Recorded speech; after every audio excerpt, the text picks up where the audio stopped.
తెలంగాణ రాష్ట్రం ఏర్పడిన తర్వాత సినిమా పరిశ్రమకు మొదటిసారిగా గద్దర్ అవార్డులు ప్రకటించారు. గద్దర్ అవార్డుల్ని జ్యూరీ చైర్మన్ జయసుధ ప్రకటించారు. అల్లు అర్జున్ కు ఉత్తమ నటుడిగా అవార్డుకు ఎంపికయ్యారు. ఉత్తమ చిత్రంగా కల్కి, ఉత్తమ దర్శకుడిగా నాగశ్విన్ కు అవార్డులను ప్రకటించారు. ఉత్తమ నటిగా నివేదా థామస్ కు, ఉత్తమ సహాయ నటుడిగా ఎస్జే సూర్యకు అవార్డులను ప్రకటించారు. 2024 ఏడాదిలో రిలీజ్ అయిన చిత్రాల్లోంచి ఉత్తమ చిత్రాలు, ఉత్తమ నటుల్ని, బెస్ట్ టెక్నీషియన్లను ఎంచుకున్నారు.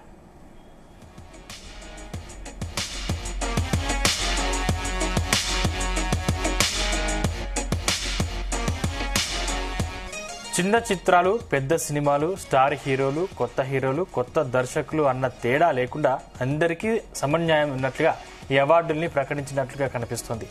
ఇక ఈ అవార్డుల కోసం మొత్తం 1248 నామినేషన్లు వచ్చాయి. 11 కేటగిరీల్లో అవార్డుల్ని వెల్లడించారు. 2014 జూన్ నుంచి 2023 డిసెంబర్ 31 వరకు వచ్చిన చిత్రాల్లో ఒక సినిమాను ఉత్తమ చిత్రంగా ప్రకటించారు.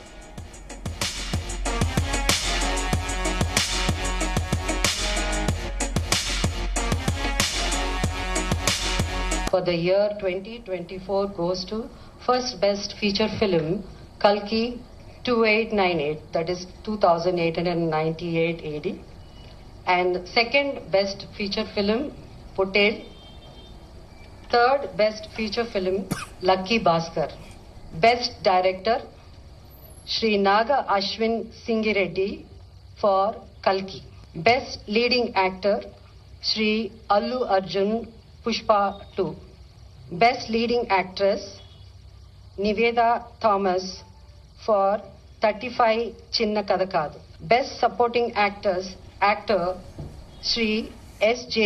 Surya Saripoda Senivaram, best supporting actress Ms.